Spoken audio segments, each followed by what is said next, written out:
Mass overdose really gives us a glimpse into the opioid crisis all across the city. Mayor Brandon Scott now hoping to curb those problems with millions of dollars won in settlements from drug companies involved in this crisis. And tonight, he's asking the community for their input.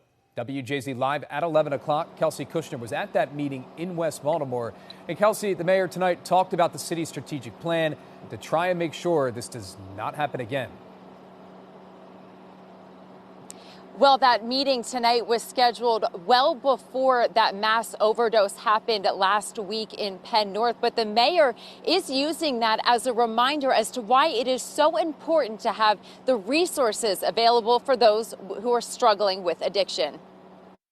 I lost my mother in 2016 to a fentanyl overdose, and I suffered myself with substance use disorder. I got clean. For Donald Young, drug addiction is personal. He's one of dozens of neighbors in West Baltimore looking for solutions to tackle the crisis in the city.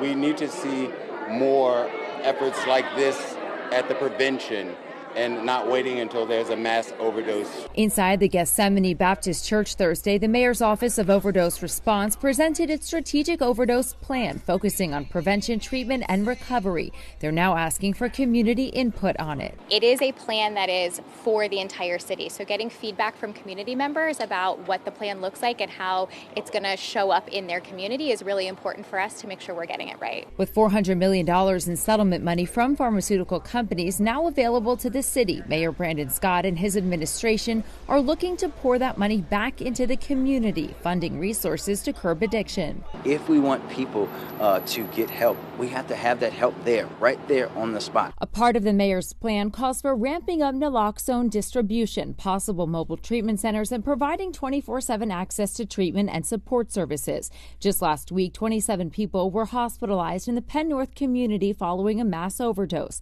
As the investigation is still ongoing, neighbors say they want to make sure it never happens again. If it's constantly in our environments, then what else we going to see? But we have to get more involved. We can't just talk and don't do things. That's one of the reasons why I'm here.